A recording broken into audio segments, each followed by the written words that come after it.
आप बहुत डरे हुए हो किसी चीज से, पास्ट में ऐसे कुछ हुआ है मेरे फैमिली में। तो किन किन यूट्यूबर्स के रिकमेंडेशन से आपके लॉस हुए? 16 क्रेडिट कार्ड्स। आपके पास इतने क्रेडिट कार्ड्स क्यों है? Welcome to another episode of fix your finance powered by CRED. आज हमारे साथ है 29-year-old किशोर, जो एक डेवऑप्स इंजीनियर है, सेल्स फोर्स में काम करता है और बस 6 महीने पहले ये उड़ीसा से बैंगलोर शिफ्ट हुए। क्या हाल किशोर, कैसा लग रहा है बैंगलोर? बैंगलोर बहुत मस्त जगह है, यहाँ का वेदर अच्छा है, देन फूड भी बहुत अच्छा है। तो I like biryanis and idli sambar बड़ा तो अच्छा खाना और वेदर के लिए आया कि अपॉर्चुनिटीज द मेन थिंग। ठीक है, तो सेल्स फोर्स आपने कब ज्वाइन किया? सेल्स फोर्स मैं ज्वाइन किया अक्टूबर को, लास्ट अक्टूबर में ज्वाइन किया। उससे पहले मैं एसएबी में जॉब करता था। ठीक है, और तब आपका एनुअल कॉम्पनसेशन कितना था? तब मेरा था 10 LPA। 10 LPA। और मंथली टेक होम पे? मंथली टेक होम पे इट वाज अराउंड 56 समथिंग कुछ था, क्योंकि टैक्स वगैरह डायरेक्ट हो जाता था और बहुत सारा चीज़ होता था। और अभी सेल्स फोर्स में आपका सीटीसी कितना है? CTC 30 LPA। और मंथली टेक होम पे? मंथली टेक होम पे 1.7 lakhs। ऐसा तो क्या हुआ वो पिछले 1-2 सालों में कि आप 50,000 से सीधा 1.7 lakhs कमाने लगे? तो बहुत सारा मैंने ट्राई किया कंपनीज में, तो किस पे हुआ किस में नहीं हुआ। बहुत सारे interviews I failed around 30+ interviews to land into Salesforce. उसके बीच में क्योंकि कोविड था तो मुझे टाइम मिल गया। उस टाइम पे मैंने सर्टिफिकेशन किया। कोर्सेज और सर्टिफिकेशंस किए? Around 20+ certifications. 20+ सर्टिफिकेशंस। और क्या ये सर्टिफिकेशंस इजी होते हैं कि इसका डिफिकल्टी लेवल कितना है? डिपेंड करता है कि आप अगर एसोसिएट लेवल करते हो तो थोड़ा कम रहता है, अगर प्रोफेशनल करते हो तो इट विल बी डिफिकल्ट। मेरे को एक और चीज़ बताओ, आपने उड़ीसा से इंजीनियरिंग की है 4 साल, ठीक है। अगर आप उधर ही रहते और आप बैंगलोर या फिर कोई दूसरे सिटी में नहीं आते तो आपकी इनकम आज के दिन कितनी होती? 7 से 8 lakh. So that's the whole point guys कि it's if you want to grow your income you have to be in the right market। जिससे अगर आपको ट्रेडिशनल फाइनेंस में घुसना है you have to be in Bombay। If you want to be in the IT space you need to be in Bangalore because that's where the real market is। That's where you can meet like-minded people, learn at a faster rate and also grow your income substantially। Bangalore आके आपकी income तो बढ़ गई लेकिन आपके खर्चे भी बढ़ गए होंगे क्योंकि उधर घर के साथ रहते थे। तो इधर सबसे पहले आपका रिलोकेशन कॉस्ट कितना था? Relocation cost total around 3 lakhs था। तो 2 lakhs was sponsored by my company and 1 lakh मेरे से लगा। ठीक है, आपका रेंट कितना है इस घर का? रेंट का around 18,000। Okay.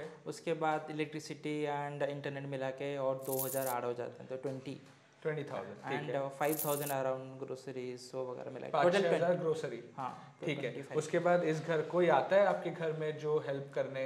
No, I take care all the things. तो आप खुद कुक करते हो, खुद झाड़ू पोछा करते हो? यस सब कुछ ठीक है। उसके बाद आपका ऑफिस जाना कितना रेगुलर होता है? ऑफिस जाना 3 to 3 days in a week रहता है। Okay, how far is your office? 3.5 kilometers। 3.5 kilometers। How do you गो?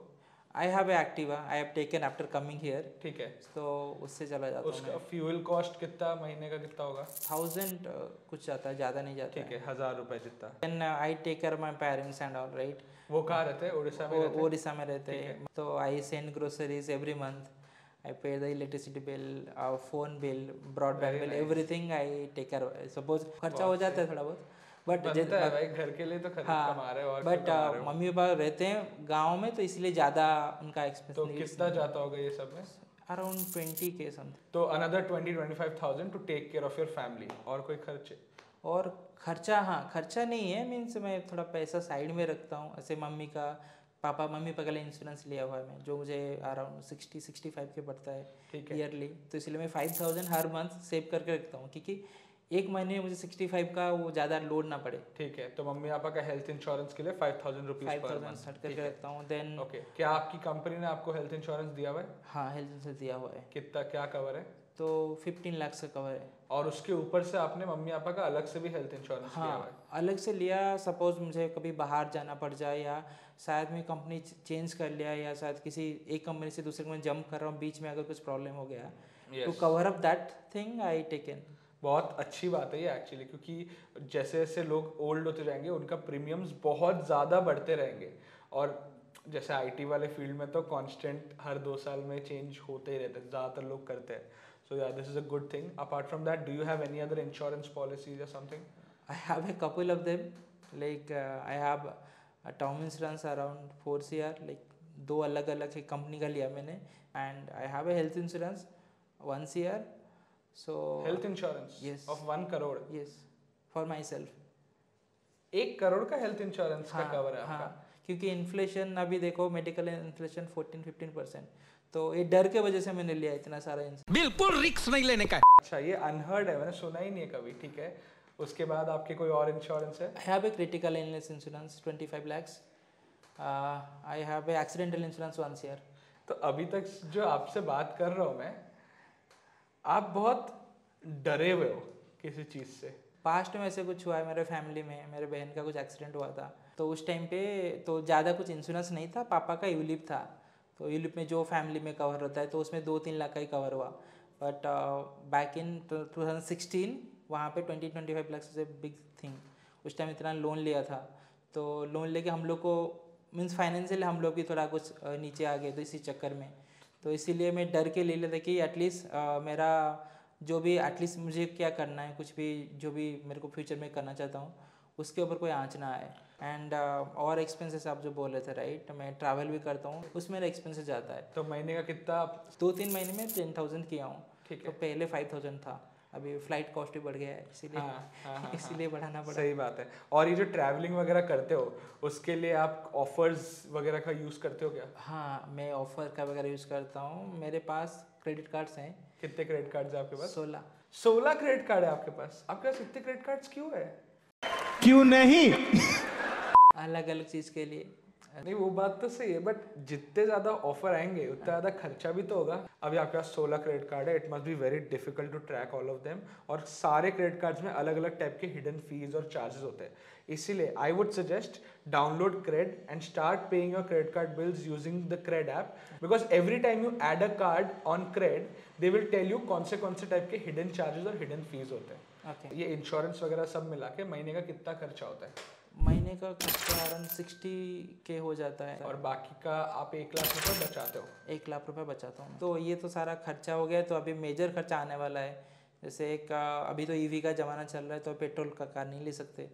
तो इन फ्यूचर मुझे ईवी लेना है 3-4 साल में, तो उसका कैसे प्लान करूँ? ईवी बस एनवायरमेंटली फ्रेंडली ही नहीं है, पॉकेट फ्रेंडली भी है.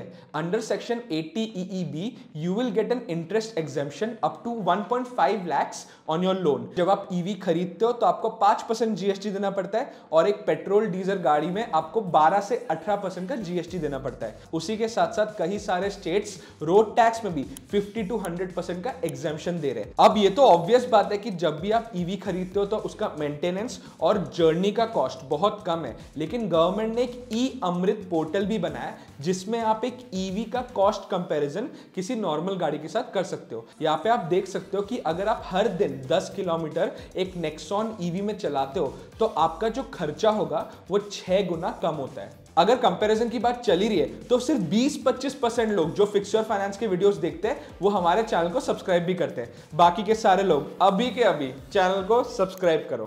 तो जो 1 लाख रुपए आप बचाते हो, क्या आप इसे इन्वेस्ट करते हो कि बैंक अकाउंट में रखते हो? नहीं, अभी तो नहीं कर रहा है इन्वेस्ट. अभी फ्यूचर प्लान से शादी वादी का प्लान है, इसीलिए तो. अरे कॉन्ग्रेचुलेशंस. कब है आपकी शादी? होगा नेक्स्ट ईयर कभी. नेक्स्ट ईयर, ठीक है. तो इसीलिए करता हूँ. बट मैं यूजुअली करता हूँ 1 लाख इन्वेस्टमेंट्स. तो ये जो आप 1 लाख रुपए अभी पूरा सेव कर रहे हो अपनी शादी के लिए, वो बैंक अकाउंट में रख रहे हो कि क्या कर रहे हो इसके साथ? अभी के लिए तो बैंक अकाउंट में. जीरो मिलने से अच्छा थोड़ा बहुत कुछ मिल जाए वही अच्छा है. तो आरडी में भी आप इन्वेस्ट कर सकते हो. आरडी बहुत सारे बैंक्स के ऐसे होते हैं जिसमें कोई भी लॉक इन नहीं होता. If you are investing for a short term goal then debt is a preferred asset class because you want to prioritise wealth preservation over growth at any cost. If you keep it in your savings account you will get around 3%. If you invest in a liquid debt fund you will get around 4.5 to 5%. and if you invest in a 12-month RD you will get anywhere between 6.5 to 6.6%. if you want to earn a higher interest you can also consider peer to peer lending wherein you are lending your money to other users in a platform. This is is an unsecured loan, so the borrowers do not have to provide you any collateral, so there is an amount of default risk. CRED का खुद का feature है crate mint, जिसमें आप अपना पैसा India के सबसे क्रेडिट वर्दी लोगों को लेंड कर सकते हो, और जो आपका पैसा है वो 100 से भी ज्यादा लोगों में डिवाइड होता है. तो अगर एक दो इंसान ने डिफॉल्ट कर भी दिया तो भी आपका पैसा सेफ है. You will earn an interest of up to 9% and it is super transparent. आपका जो भी इंटरेस्ट है वो डेली आपके पास आएगा और आप जब भी चाहो अपना पूरा पैसा विड्रॉ कर सकते हो. If you want to invest for a short term period, join the Credmint wait list and earn a higher interest on all your savings. इसके पहले आपने क्या क्या में इन्वेस्ट किया हुआ है?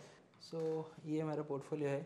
ठीक है, तो इसमें आपने कितने महीनों से इन्वेस्ट नहीं किया है? अभी तो हो गया 3-4 महीने से नहीं कर रहा हूँ. 3-4 महीने से आपने कुछ इन्वेस्ट नहीं किया है. तो इधर मैं देख पा रहा हूँ कि आपके म्यूचुअल फंड्स में पहले जाते थे 25,000 रुपये पर मंथ, जिसमें से एक स्मॉल कैप है, एक मिड कैप है, एक फ्लेक्सी कैप है, एक निफ्टी 50 इंडेक्स फंड है, एक निफ्टी नेक्स्ट 50 है और दूसरा भी निफ्टी नेक्स्ट 50 है.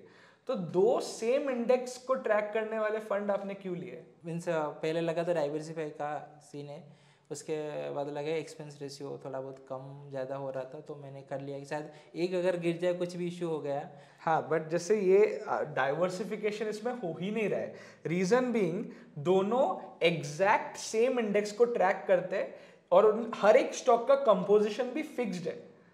यू नो, इन दोनों फंड्स में. तो ये दोनों फंड्स में आप इन्वेस्ट करके कुछ डाइवर्सिफाई कर नहीं रहे हो. और दूसरी बात ये कि जो एक्सपेंस रेशियो है ना इंडेक्स फंड्स के, इतने कम होते हैं कि उसमें ज़्यादा सोच के रिसर्च करके कोई फायदा नहीं है. एक 0.1 लेगा, एक 0.25 लेगा, आप वो 0.15 बचा के कुछ बहुत क्रेजी लाइफ चेंज नहीं होने वाली. What you should look at is firstly the volume, the AUM of the mutual fund, the liquidity of the mutual fund, और सबसे इंपॉर्टेंट चीज़ है ट्रैकिंग एरर. अगला हो गया स्टॉक्स. आपने स्टॉक्स में कुछ 19,000 रुपए डाले थे पहले. हर महीने डालते थे कि एक ही बार डाले थे? नहीं, एक बार डाला था, उसके बाद कभी कभी मीन्स. आपके इस पोर्टफोलियो में कितने स्टॉक्स है? पहले था 46. 46 स्टॉक्स. अच्छा, अभी अराउंड 21 समथिंग. ठीक है. और ये सारे स्टॉक्स के बारे में आपको कैसे पता चला? रिसर्च कैसे करते थे आप? पहले मैं तो यूट्यूब वीडियो देखता था, मीन्स जिसका जो रिकमेंडेशन, कुछ रिकमेंडेशन तो बोलते हैं डिस्क्लेमर, बट देखता था कि सब अपना टेक्निकल एनालिसिस करते हैं, सब कुछ करते हैं, तो मैं उनको देख के थोड़ा इन्फ्लुएंस होके जो है डाल देता था. ओके, सो मेरा कुछ प्रॉफिट भी हुआ है, कुछ लॉस भी हुआ है. ठीक है. तो किन किन यूट्यूबर्स के रिकमेंडेशन से आपके लॉस हुए? Then one more guy was there.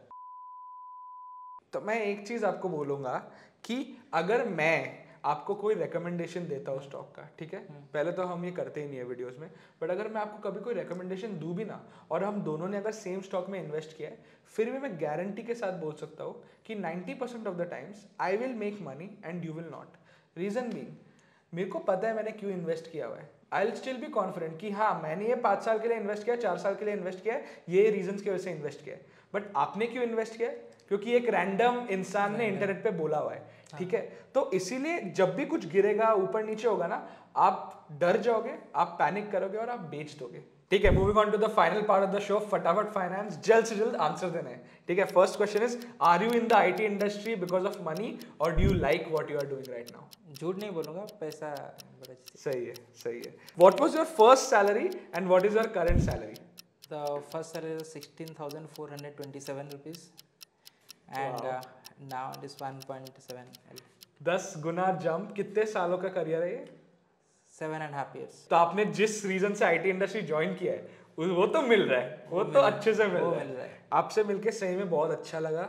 You are actually an inspiration, है ना. आप आए उड़ीसा में, आपने बहुत अच्छी इंजीनियरिंग कॉलेज में पढ़ाई भी नहीं की, बट कॉन्स्टेंटली अपस्किल कर करके आप आज वर्ल्ड के one of the best companies में काम कर रहे हो, है ना. तो यही है दोस्तों, अपस्किल करते जाओ.